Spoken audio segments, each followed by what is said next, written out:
I'll go ahead.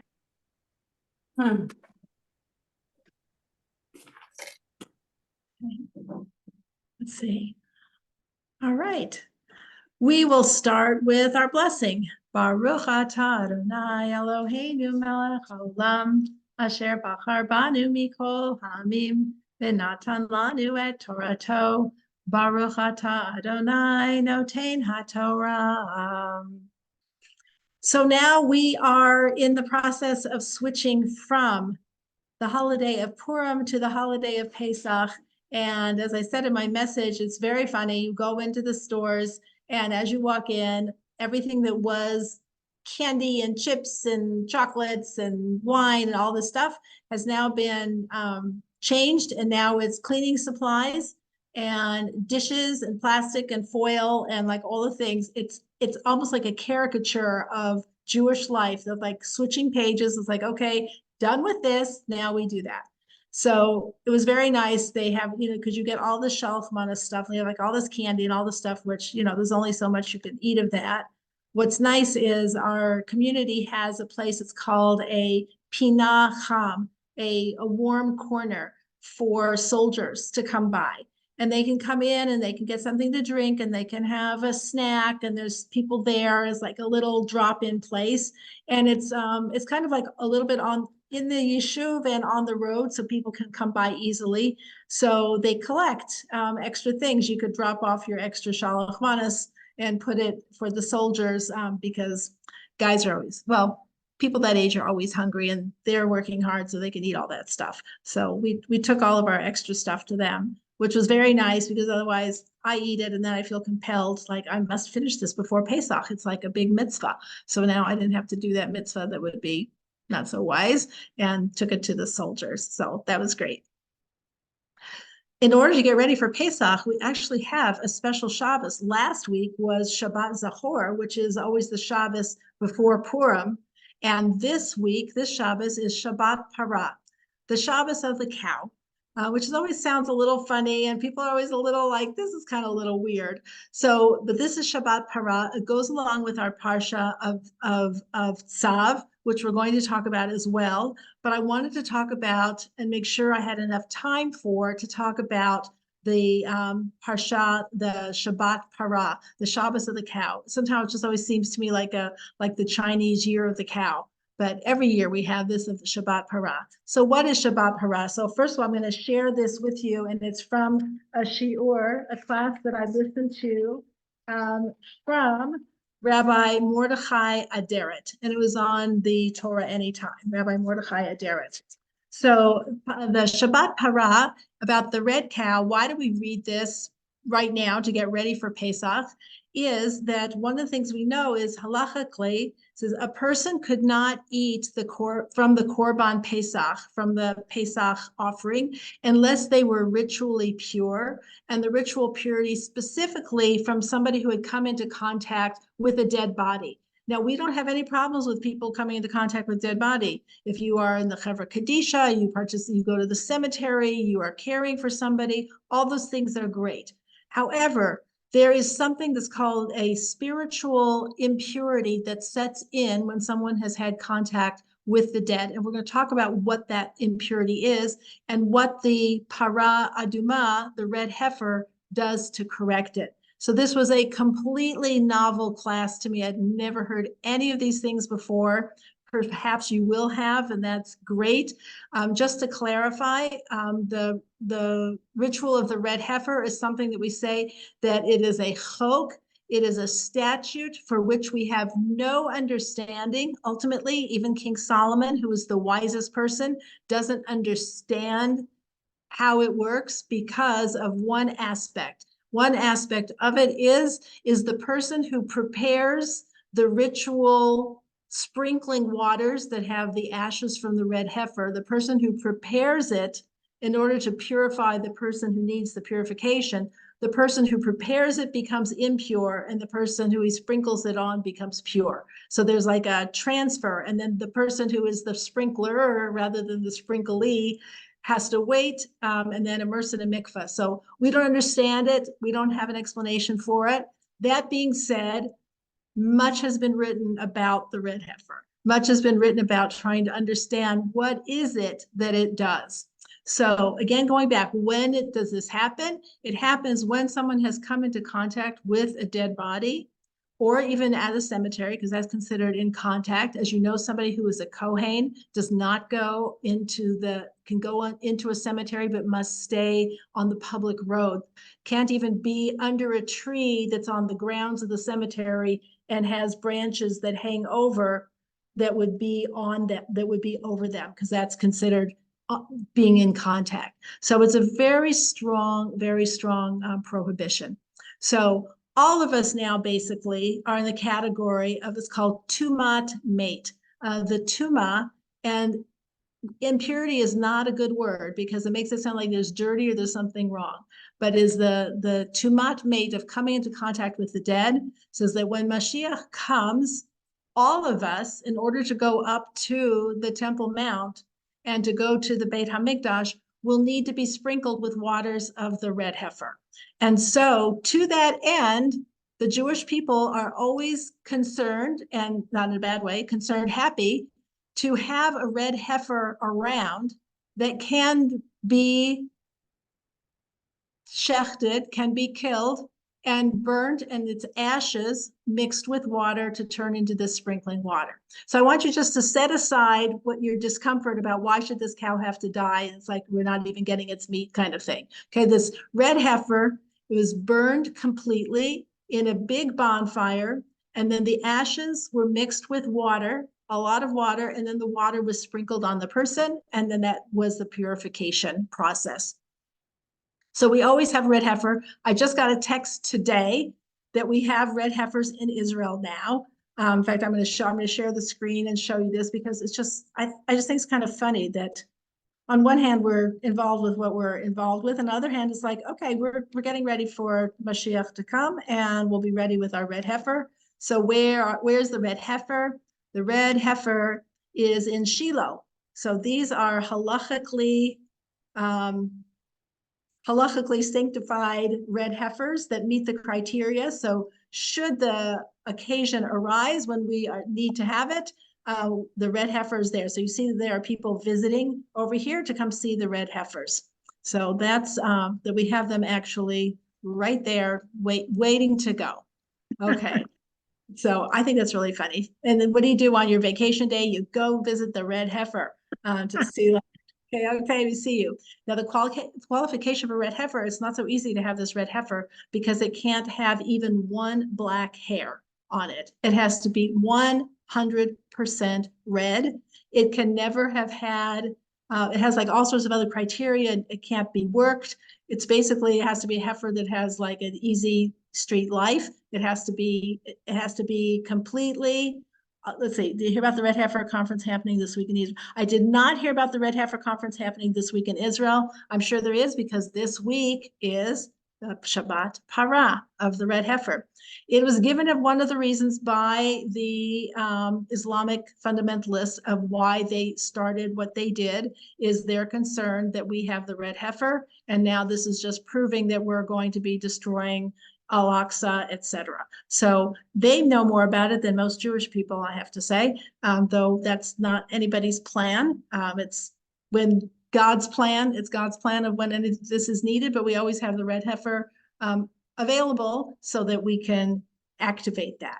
So this red heifer, to take this animal, what does it do? Why would we have something like that? And if you talk about some sort of a ritual and purification, what does a ritual and purification even mean? So I'm going to use the word tuma or tameh because impure just sounds like not good. The tuma of being in contact with the dead, it says anything that becomes tameh means that there's some sort of a spiritual blockage. There's something where there's not a complete flow. It's like in your system, in your arteries of having a blockage where you would need to have, what's it called? Now I just forgot the word, where you have a stent put in or you have an angioplasty, something to break through. And sometimes people have a blockage and they don't even know it. They don't even know it because I felt perfectly fine.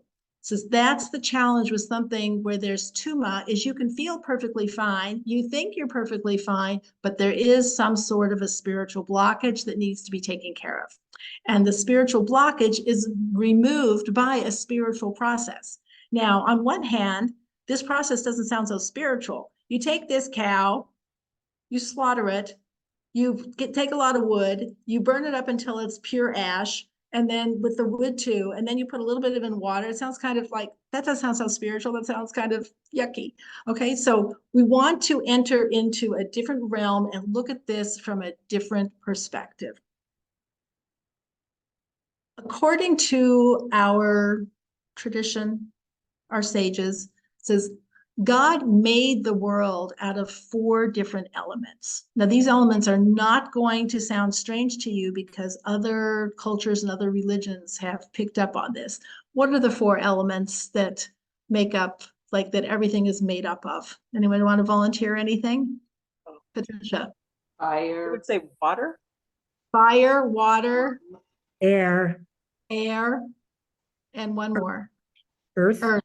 Earth, Wind, and Fire. Ever heard of that singing group? Earth, Wind, and Fire. This is because everybody knows this. Okay, everybody knows this. This is part of an ancient wisdom that we're aware of. It's the Torah teaches us this. Our sages teach us this, that God created these elements and from those made everything else. So we have the things. We have those specifically exactly what you just said. We have earth, wind, fire, and water. And those are the elements. And it's not just in the physical world, it's in the spiritual world as well. And so, and this again is like this, I think this is like in Chinese medicine and other things. I'm saying this, I don't even know what I'm talking about, but I know other cultures, non-Western medicine uses these ideas that if somebody is out of balance in some way, that they're struggling with something, it's being one of their elements is off and that there is something got messed up. So it says, for example, fire. It says it's somebody who has anger issues or who's always, in temper and is always aggravated, is always anxious, is always like this, like it's in Hebrew, like balachatz, is kind of like that. So it's like they're fiery. And we talk about somebody who's having like a fiery personality or someone who's just kind of like, earthy, like earth mama, somebody who's like that. It's like very in the physicality. It says that each of these elements has something and it is represented throughout all aspects of creation, not just the physical creation, but in ourselves as well, with our character and our qualities. And every person is made up differently. And a person is always going to be what they are, but there are ways to make sure that we use each of our elements in the right way. So somebody's who's just like kind of laid back. They don't have a lot, they have some fire, but it takes a lot to get them going. And somebody, for example, who is very sensory, it's like when that goes to the negative side is somebody who becomes very overindulgent in the physical world, who, is obsessively eating and buying things, and just the sensory experience is just like that is who they are. Somebody who's the water, it says that somebody, interestingly, who has issues with drinking, of somebody who is drinking the fluids in the incorrect way. So that would be water. And wind is about spiritual, about the desire. We say like Ruach Elohim, the wind of God, the spirit of God. But spirituality can be very distorted. Just because somebody is spiritual doesn't mean they're on the right track at all. So all of these things have ways of having a positive expression and ways to have a negative expression, or they can, and every person has a different kind of combination and recipe of these aspects to us. So why are we talking about this? This is that when God created the world, that all of these powers were in balance. And then we had the first sin. We had the sin of eating from the tree, so keep that word, of knowledge of good and evil. And when that happened, it says all of the elements got distorted. And that distortion, and one of the consequence, the major consequence that happened from that sin was the introduction of mortality. Adam and Chava were supposed to be immortal.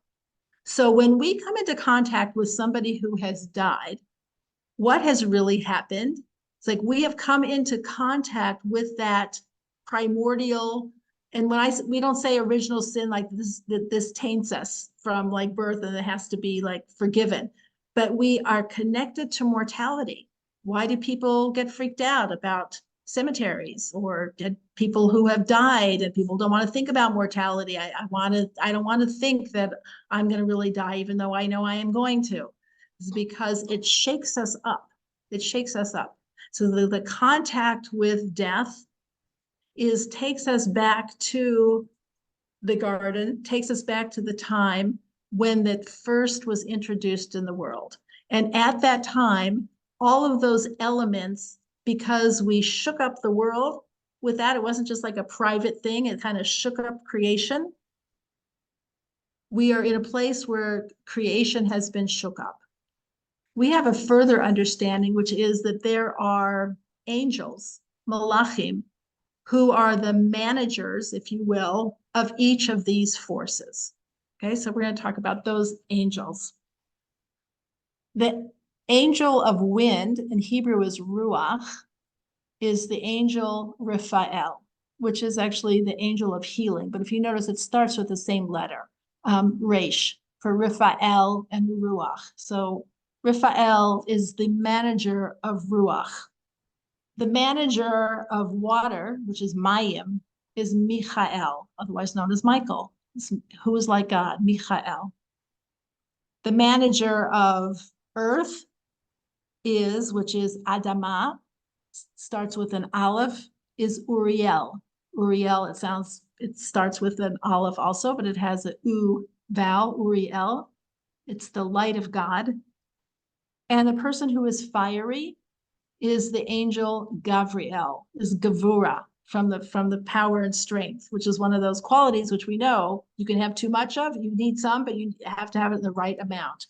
So that when we had the sin of eating from the tree of knowledge of good and evil, that the links, the connection between the manager and that which was being managed, that there was a problem because we shook up the system. It had a cosmic impact. It had a cosmic impact. Anybody have any questions so far, just before we go on? Hopefully it'll become a little bit more clear. You mind going over that a little bit? I'm sorry, the Gavriel and Raphael, etc. Yes, absolutely. So the wind, which is ruach, is Raphael. Water, which is mayim, that's how you say water in Hebrew. Mayim is Michael, starts with the same letter. The earth, which is Adama, which begins with an aleph, is Uriel, which is the light of God. And the fire is Gavriel, from the word Gavura. Now you might recognize these specific angels as being the angels that we say accompany us all the time. When we have the bedtime Shema, we talk about that to my right is Michael, to my left is Gavriel, to my back is Raphael, and to my front is Uriel. So we talk about these angels that are always with us. So how they're interacting, like that we have this personal connection with these spiritual divine forces that are the same ones that are manifested throughout all of creation. Everything is like the same thing repeated either in a macro way or a micro way. Does that make sense? You have like a pattern. It's in the physical structure of the world. It's in the spiritual structure of humanity and of every individual person. When we do something either wrong or we do something that shakes that up, we disturb, like when they have like a solar flash or something, it disturbs the electrical magnetic forces of the whatever, and people's internet goes down or whatever. All these things that happen, is like, I didn't see anything, but there are things that happen that can disturb the balance. Connection with death, a close connection, is considered to be jarring. Even if a person doesn't think that they were jarred, they were. You can say even, well, what about somebody who works with hospice? They're still impacted. There's nobody who isn't impacted, whether they can feel it consciously or not. Etta. Just a question. I didn't realize Adam and Eve were supposed to be immortal. I thought that was another tree that they didn't get to. Right. They would have, had they not, then they would have eaten from the Eitz HaChaim, and they would have been. So the problem is they ate from the tree of knowledge of good and evil first before eating from the tree of life. And if you did the tree of life first, and that was the Torah, and you had that to guide you, then you could eat from the tree of knowledge of good and evil, and you would be okay, because you would have a framework for evaluating the choices that were in front of you. But they went in the wrong order. So they were supposed to originally live, be immortal, and then it turned into 1,000 years, and then the Midrash says that Adam donated 70 of his years to King David. Right. Can I ask a question? So from the tree of immortality that was also in the garden, that wasn't forbidden to them? No. Interesting. Only after they there was just one tree. Then it was forbidden, because then God's like, the last thing we need is like distortion eternalized. Once you've eaten from the wisdom of Torah and you have a framework, then you can experience good and evil and know how to judge it. They made it, what's the word? They made it subjective. And so when somebody has a subjective evaluation instead of an objective evaluation, they will get themselves in very big trouble, as we see in the world. So that was the problem. So when somebody comes into contact with death, a dead body, their system is impacted. And these connections of the earth, wind, fire, and water, they need to be reinstated. It's like somebody who will go to a chiropractor to have themselves realigned. It's like, I'm having an ache in my arm, but really it's my spine. I thought I had a whatever, but it's really this. What's the symptom and what's the cause? So what we're going to see is that the red heifer process is the ritual that the people would have done for them to help them spiritually align themselves. Now it says, what's the real thing that works is ultimately the sin of eating from the tree of knowledge of good and evil. What was the ultimate sin? The ultimate sin was they didn't listen. It could have been, don't hop on your left foot. And they were like, well, I am going to hop on my left foot. I mean, it was the fact they didn't listen. That was the ultimate thing. So what does the red heifer do? It says that's one of the reasons why we say we don't really understand it, because when is it the hardest for a person to do what we're commanded to do? When we don't understand it. And if I can't have an explanation that fits me, that suits my whatever, I'm not going to do it. So the act of going through a process is like, this makes no sense whatsoever, but you told me I needed to do it and I'm doing it. That actually is what restores the person to their harmony of all of their forces. That's the counteraction to what will affect it in the Garden of Eden, and why it is a prerequisite for eating the Korban Pesach, for the Pesach offering, which is the birth of the Jewish people, which is the ultimate redemption. And that process requires everybody's systems being A-okay. When Mashiach comes, it says the same thing. If you want to go to the Temple Mount and enter a place, which we talked about so much during our conversations about the Mishkan and the Beit HaMikdash, when you're going to enter a place that is so spiritually centered and intense, you better have your head-ons right. You better be in a place, otherwise it could be actually damaging. It could actually be damaging. There's a syndrome that's called the Jerusalem syndrome that people get when they come to Israel. That people start thinking that they're Mashiach. If they're Christian, they always tend to think that they're somebody from their faith tradition. They think they're Allah, they think they're Muhammad, they think they're Jesus, they think they're Mary, they think they're Moses. So it's called the Jerusalem syndrome. That happens like when they come into Israel. It's like, it doesn't happen when you go to Times Square. You may do other weird things, but you don't think that. It's like there's something about being at this core place that you better be prepared. So being prepared is going through the para aduma, this red heifer. So how does it help? So it says if we look at the ritual itself, and again, this is coming from Mordechai Aderet, and this is based on the Zohar and the Gemaras as well. This isn't like just like a out there new agey thing. It says this is what happens is that the wood that was brought, it says how much wood would they bring? It says they were commanded to bring a whole lot of wood to make an enormous, gigantic bonfire. Now you're just doing like one little heifer. It's like, how much wood do you really need? But the wood, it says, is because the wood comes from a tree, the tree that Adam ate from. So the more wood, the better. It's like we're trying to reenact the tree, which grows in the earth. The tree grows in the earth. So the tree, the wood, is talking about the earth. Once the cow is burned, it's the ashes. Now, it's not just the ashes of the cow, it's obviously the ashes of the wood as well. It's all mixed in together. The ashes obviously clearly represents fire. And then you have what allows a fire to burn is it has to have air. It has to have ruach. There has to be some wind in there to kind of light it up, because you never know when you're trying to get something to burn, you're blowing on it, trying to get it to catch. So it involved in a tremendous amount of wind that would ignite and keep the fire burning so that it would go. And then you take all of this and you put it into water. And you didn't even have to put in that much. It's just enough so you could see it floating on the top. Huge amount of water. And then so you had water, fire, earth, and wind.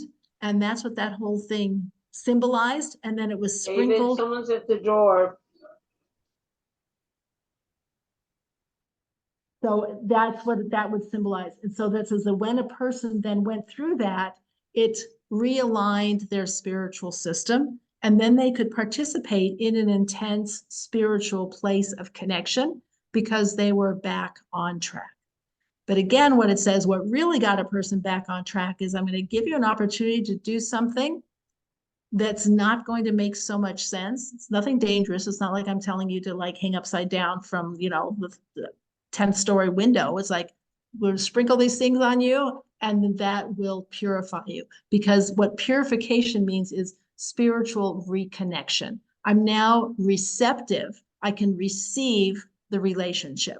So that's what the spiritual purity means. So for example, when a woman is in nida, when a woman is ritually impure from having her menstrual period, what does that mean? What it means is that she cannot receive sperm.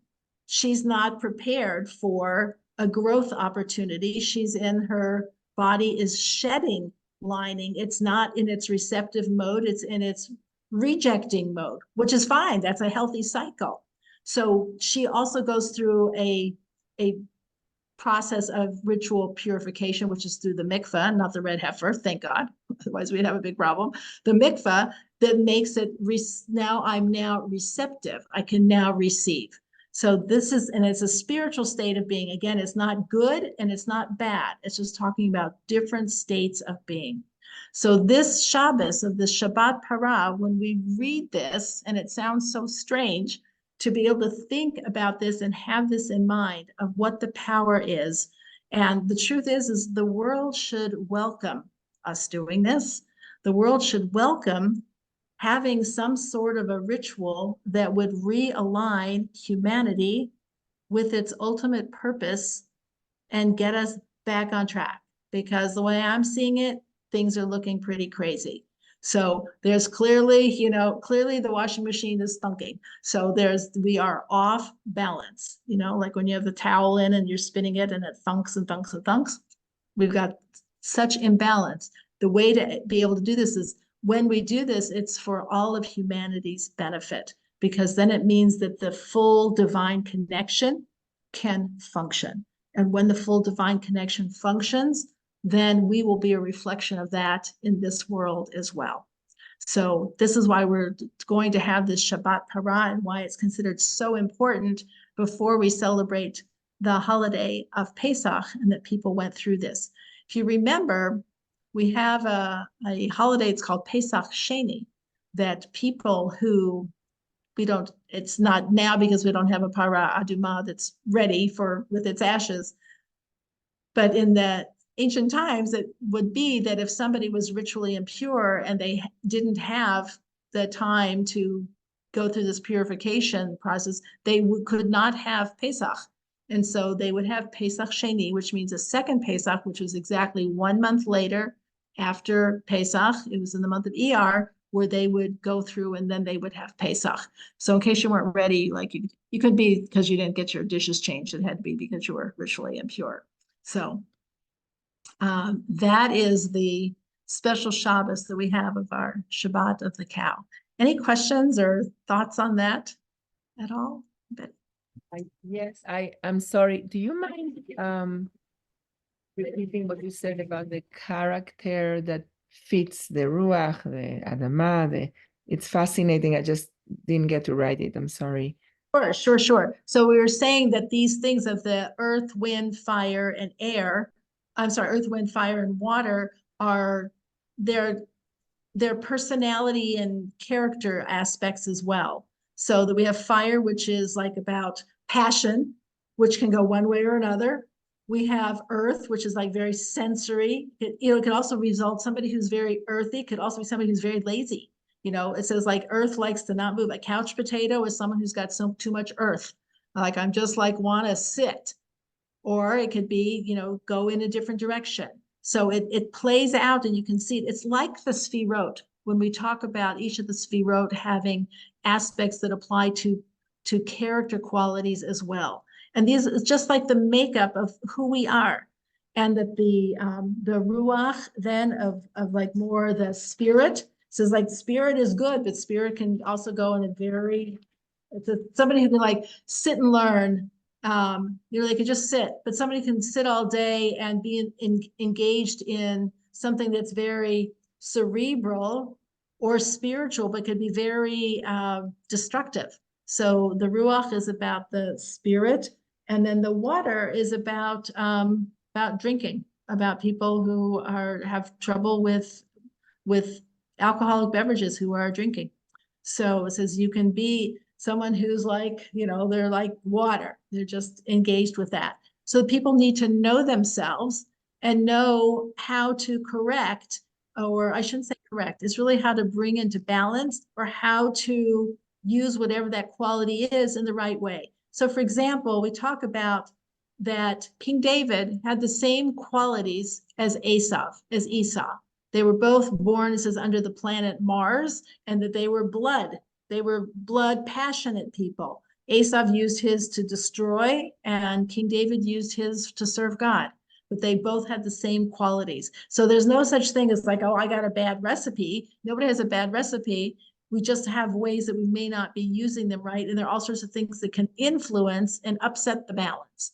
And what we want to do is have these things in balance. So what do we do specifically for Parah when we sit in the synagogue and we hear this special? In fact, by the way, some say that it is an obligation to be in the synagogue to hear this particular reading on Shabbos, for men and women, for everybody to hear it, to how important it is. So it could be like, what should I be thinking about at this point? Like, I'm not going to really be thinking, oh yes, Ellen showed me those pictures of the cows, very interesting. Okay, is to think about where am I in each of those elements and how are those elements being manifested in me, and which ones maybe I know it's like, that's just who I am, but I need to find a way to channel it differently, to do it in a more healthy way, whatever it might be. So those are the kind of questions that we can ask ourselves, because the truth is it's the same thing. If we want to be receptive to a spiritual experience of coming to Pesach, which celebrates our redemption and the birth of the Jewish people, we want to be ready to receive that experience. So part of the being ready is getting your house ready for Pesach and going to the store and getting all those cleaning supplies. But the other part is about getting myself centered and focused and balanced so that I can truly enjoy, appreciate, and get something out of the experience that Pesach is meant to be. So we kick off our Pesach celebration with this Shabbos for Shabbat Para. And then it only goes up from there, but that's our first step, is to take that in mind. Yes, Dorothy? Yeah, just a quick question. I thought there are also 4 cities or towns in Israel, like Sfat is one of them, that represent the 4 You are elements. absolutely right. Absolutely. You are absolutely right. That's the same, exactly. So let's talk about that for a moment. Okay, great. Thank you. So we have that. So we have Sfat, which is, let's see, Sfat, is that wind? Is that Ruach? I think it's wind, yeah, because it I is think it's windy. wind. Yeah, It's very windy there. It's wind there. And that Ruach, so that's interesting because that was the seat of the Kabbalists. The mystics were centered in Sfat. And people talk about, you know, how in Colorado people talk about Boulder, and all you have to do is say, well, they're from Boulder, and everyone's like, okay, I know what that means. There's like a thing. There's a thing. So the people who live in Sfat, there's like a Sfat thing. The people, not every single person, but there's like, it attracts a certain kind of bouldery spot thing. And then there's Tiberia, which is water. And it's right on the Kinneret. Okay, so that's the place of water.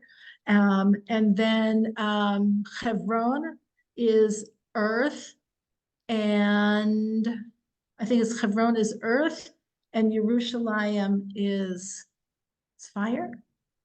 Yes. You know, fire, for probably from all the korbanot and the things there. So yes, it gets played out in places as well. If you think about why you like certain places, somebody will say, like, you know, I'm just an ocean person. You know, I'm like a water person. I'm a mountain person. I'm a garden person. I'm a whatever kind of person. It's like, how did you get to be that way? It wasn't just like, oh, it just happens. Like, that's your makeup.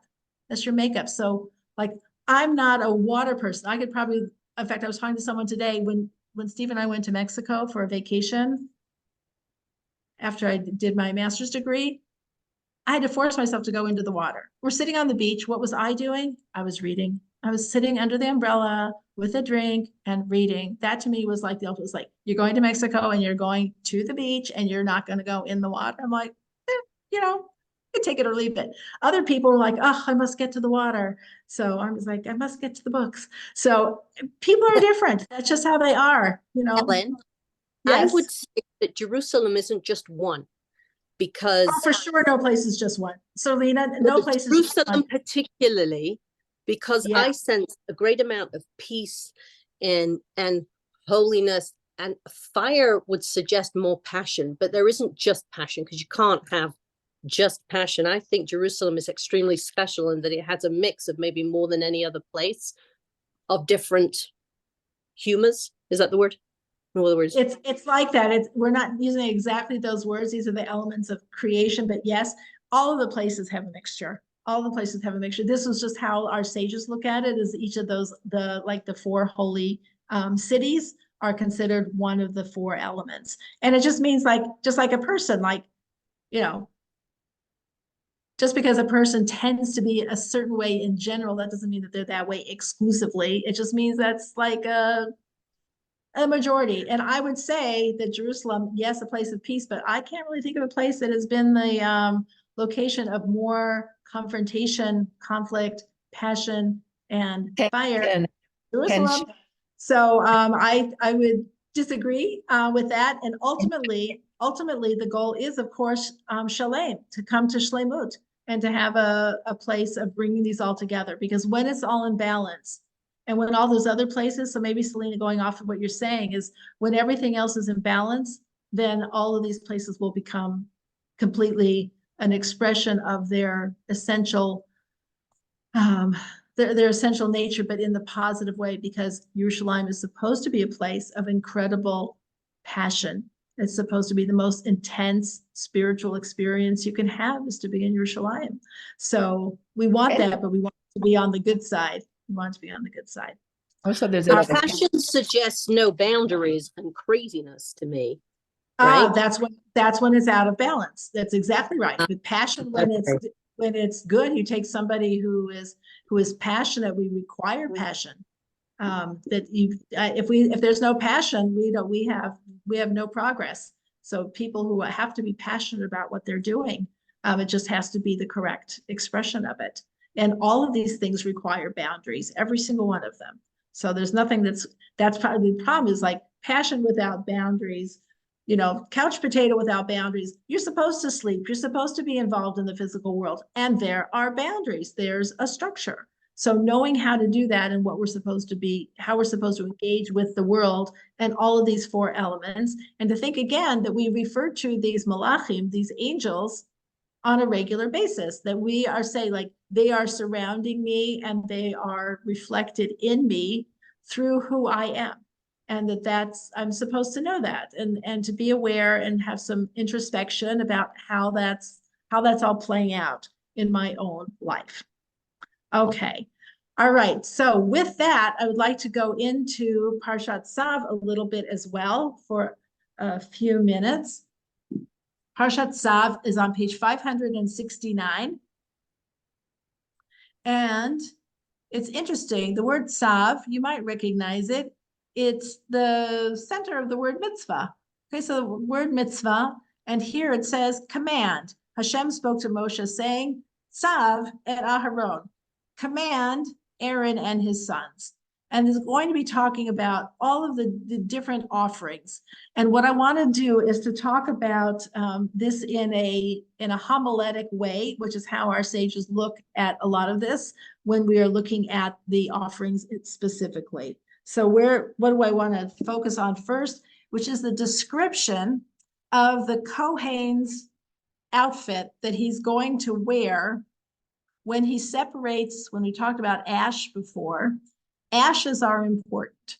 Ashes reflect the remains of what we did the day before.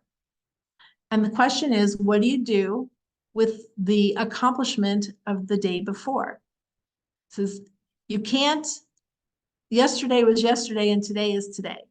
So it says you can't say in our spiritual growth, I already did that. I did an act of kindness. I made a bracha. I did a mitzvah. I gave at the office, been there, done that. It says that concept of been there, done that when it comes to spiritual growth does not exist. And so the ashes have to be respectfully taken out. Now, we're not talking here about the ashes of the red heifer because that's already something that was preserved. We're talking about the ashes from the different korbanot, the different offerings. So here's what it says here in verse 3. It says, the Kohen shall don his fitted linen tunic, and he shall don linen breeches on his flesh, and he shall separate the ash of what the fire consumed of the elevation offering on the altar and place it next to the altar. Then he shall remove his garments and don other garments and remove the ash to the outside of the camp to a pure place. The fire on the altar shall be kept burning on it. Now, what I find interesting is that the ashes were removed to a pure place. So on one hand, you're taking out the garbage. On one hand, you're getting rid of the remains of yesterday, which is gone and over and done. And on the other hand, they're sacred. And that the Kohen had to wear Kohen garments. It wasn't change into your sweats or, put on a t-shirt and shorts and do it.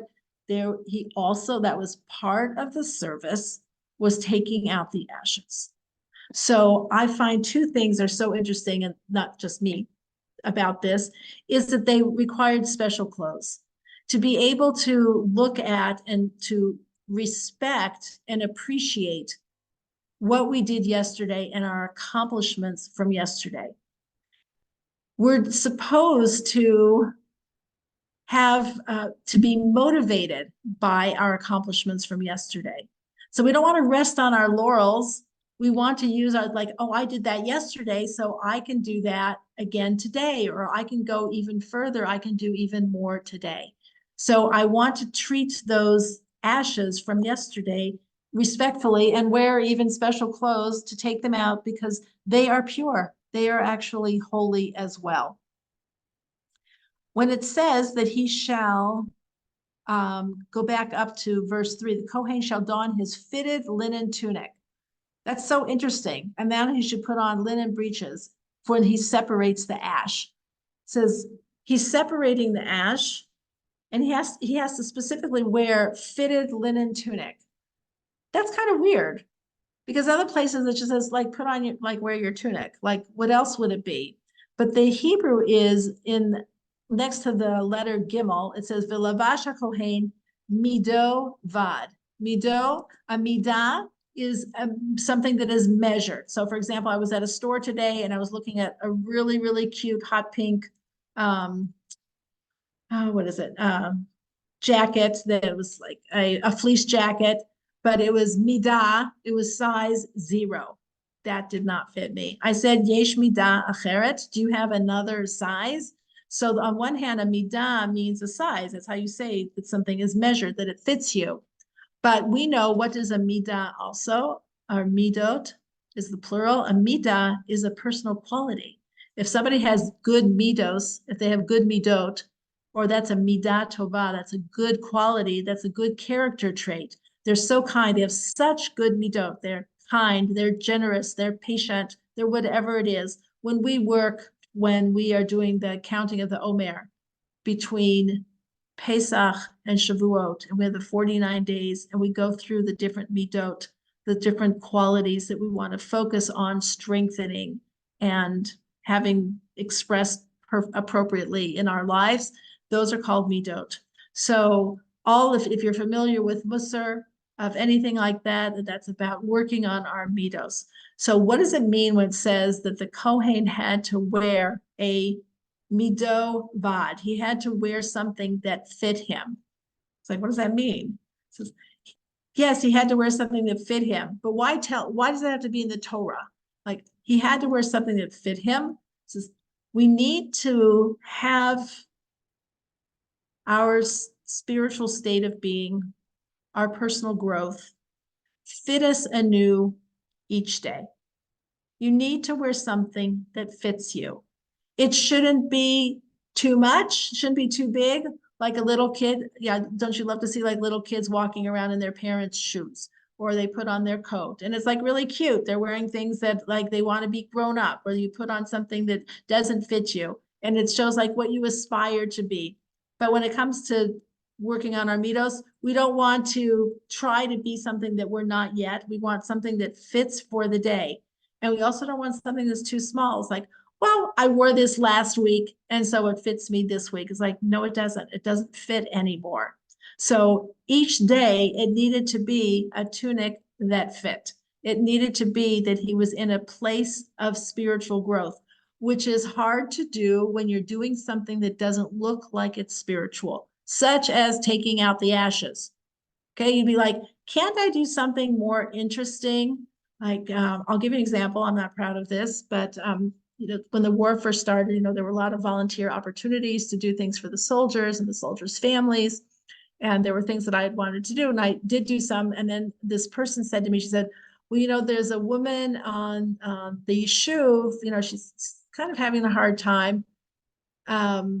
She could probably really use some help. I said, oh, is her husband a soldier? So she said, no, he's just not really so well. And I'm sorry, I'm not proud to say this. I was a little bit deflated, as like, well, that's not what I want to do. I want to help a soldier's family. It's like, what kind of,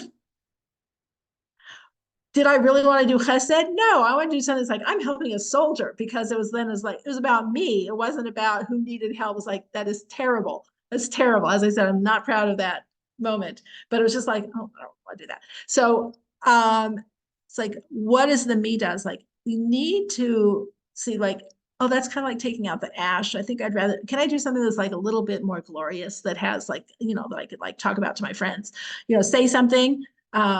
We like this. It's like people want to do something that has like some whatever, not take out the ashes. So it's like, note to self, wear a fitted garment. It's holy. You're separating the ashes. You're working about growth. You're thinking it's a nothing. It's a something. And the word used to Aaron when it says tzav, that's a very strong word. That's like, we don't usually see that word. Usually it says, and God said to, Moshe, speak to Aaron and tell him to do whatever. We don't say, and God said to Moshe, saying, command Aaron and his sons to do this. You don't have to have that language because it's like, okay, this is kind of exciting and important anyway. It's not tzav. I don't have to be like hit over the head with it. It says, just remember what you're doing. And the very first thing that's talked about is about what's happening with the remains from the day before. So this is a big note to self, is it may not look so glorious. It is part of our responsibility. It is no less, in fact, may even be more significant than the other things, because it's so easy to get, I don't know, what's the word, distracted by what it is we think we're doing, or why we're doing what we're doing, or how we're evaluating what we're doing. It's like, no, I wanted something that was a little bit more important sounding. It's like, why do I just ask the kids, why do I have to take out the trash? Why do I have to clear the table? Why do I have to move the dishwasher? The cleanup after the party is never as fun as the party. Okay, let's just be realistic about that. That's just how it is.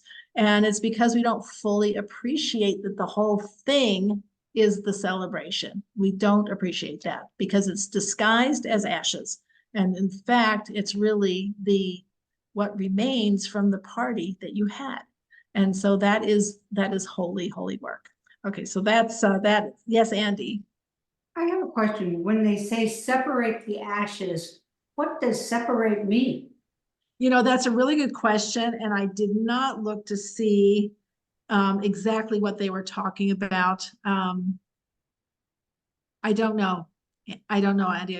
I should have looked at that before. I said it should separate the ash of what the fire consumed from what it hasn't consumed yet. I think it's just it's because some things are in completely burned or not completely burned. So maybe that. I'll have to take a look at the commentary. You can look at your chumash and see, but I don't know. But that separating is like in taking it out. So that was the first. And the second, yes, I'm sorry. I'm sorry. I'm reading it in Hebrew because it's interesting you asked, Andy, because there's no word of separation here that I see. Herim et adeshen, he lifted something like grass or whatever. Thank you. No, It's called Trumat HaDeshen. Harimo, it actually means to elevate, is what it means. From the word Rome means to, Ram is to elevate. No separation. Thank you. By definition, it is to separate because but what are you doing with it? Thank you very much. Totally forgot. There's I think there's a book called Trumat HaDeshen. Trumat, does that word a truma? That is an offering. It is Trumat HaDeshen is you are elevating. It is separating, but it's that you are elevating the ashes. And I just think that is just such a powerful image to motivate us when we have things that we don't think are so inspiring to do, is to remember the larger framework, context, literally in a good way, context of what it is we're talking about that we're involved in. So I know around Thanksgiving time, people always say, if you have dishes to do, it's because you had food to eat. If you have laundry to do, it's because you have clothes to wear. If you have rooms to clean up, it's because you had people over. If you have toys all over the floor, it's because children were in your home. These are all huge blessings. And if this, it's like, put on your tunic and straighten out your mitos here of who you are and understand what you're doing. And this is a job for a Kohen. This wasn't even I'm a Kohen. This is kind of beneath me. I think I'll just have some Levi take care of it, or maybe not even anybody so special. I'll get the hired help. It's no, this was something that was special and significant, and that people understood. Okay. So I love your blessings. Dishes, toys, and what else? Whatever, dishes, toys, laundry. Just think of all the things that we don't want to do. Ugh, I have to do this. I have to take the car, get the whatever. It's you have a car. I have to mow the lawn. You have grass. It's all of these things, all the things we're complaining about are because we have the bracha that goes with it. So it's we have the ashes because we have the bracha. And if we can't understand that, we're missing the whole point.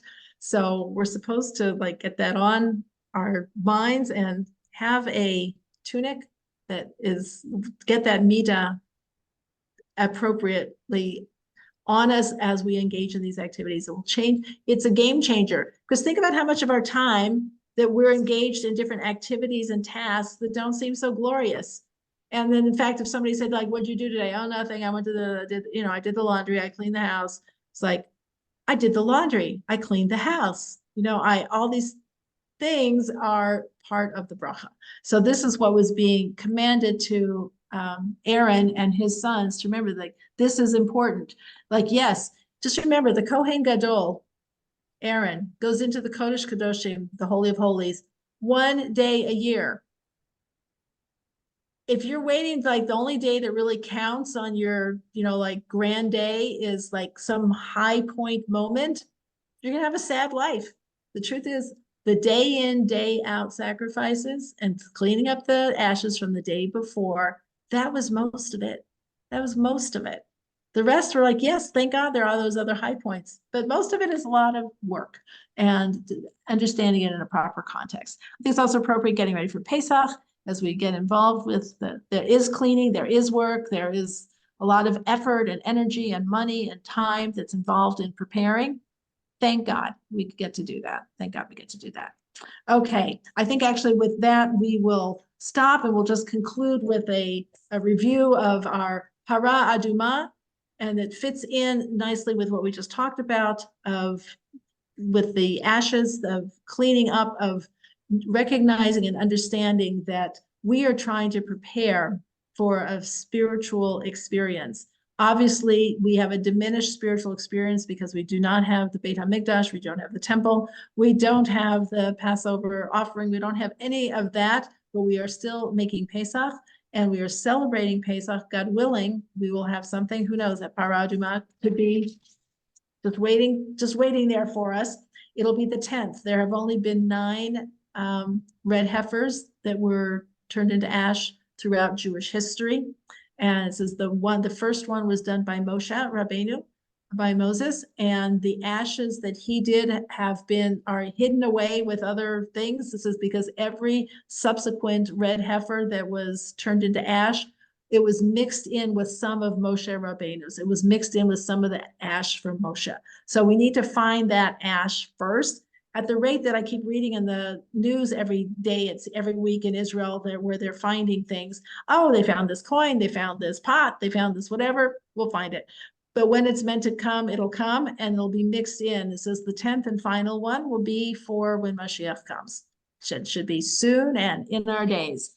In the meantime, we have the red heifer symbolized by the wood, the copious amount of wood to take us back to the wood, the tree, from the tree of knowledge of good and evil, that we messed up with the tree, and then everything else that went out of whack, of the water that the ashes were sprinkled in, the ash that represents the fire, and the wind, the ruach, that allowed the fire to catch and to burn. All of that we'd like all of the angels to be aligned for ourselves personally in the world at every level of creation, so that the creation can be restored to its balance. And that will bring the shleimut that Selena mentioned as far as in Yerushalayim. That will bring the Ir Shalem, Yerushalayim. That will bring us to the ultimate peace, which will then be available, beneficial, accessible for every single person on the planet. And God willing, we will have that time very soon.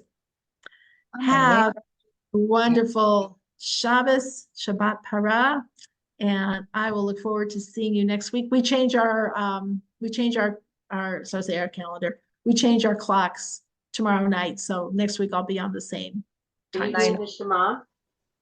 Shema, let's do that now. Yes, thank you. Sure. Shema Israel Adonai Eloheinu Adonai. Okay, I don't know how many of you had a chance to